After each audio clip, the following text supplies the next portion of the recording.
Lark এবং ঈগলের উড়ন্ত প্রতিযোগিতা। সকালের আকাশ উজ্জ্বল এবং পরিষ্কার ছিল। লার্ক লীলা উঁচুতে উড়তে উড়তে গান গাইছিল। তার গান মেঘের ওপারে প্রতিধ্বনিত হচ্ছিল।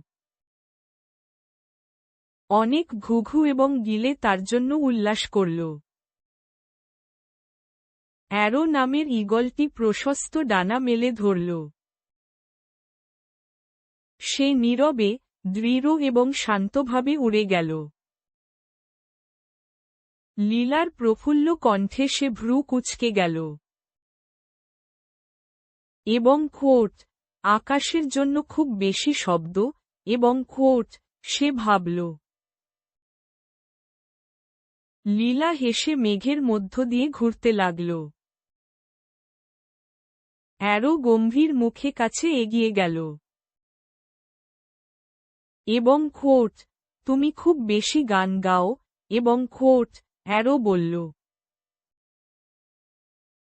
এবং খোট, তুমি খুব গর্বিত, এবং খোট, লীলা উত্তর দিল। তাদের কণ্ঠস্বর আরও জোরে এবং তীক্ষ্ণ হয়ে উঠল। প্রজাপতিরা তাদের চারপাশে ভয়ে ভয়ে উড়ে বেড়াচ্ছিল। কাকগুলো দেখার জন্য উপরে চক্কর দিল।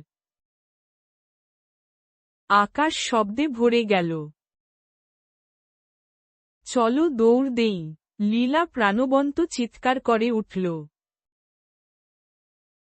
এবং খোট, প্রমাণ করো কার পথ ভালো, এবং খোট।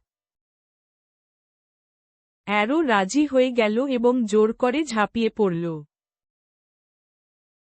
সমস্ত আকাশের প্রাণী দেখার জন্য জড়ো হয়েছিল। প্রতিযোগিতাটি শুরু হয়েছিল জোরে জোরে হর্ষধ্বনির মধ্য দিয়ে। সাদা মেঘের মাঝে লীলা দ্রুত ছুটে গেল।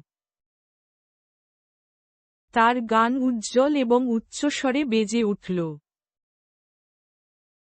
বাতাসের মতো তীব্র গতিতে অ্যারো ক্রমশ উপরে উঠছিল। শীঘ্রই তারা উড়ানের মাঝখানে তর্ক শুরু করে। এবং খোট, দ্রুত এবং জোরে শব্দ করাই ভালো, এবং খোট, লীলা চিৎকার করে উঠল।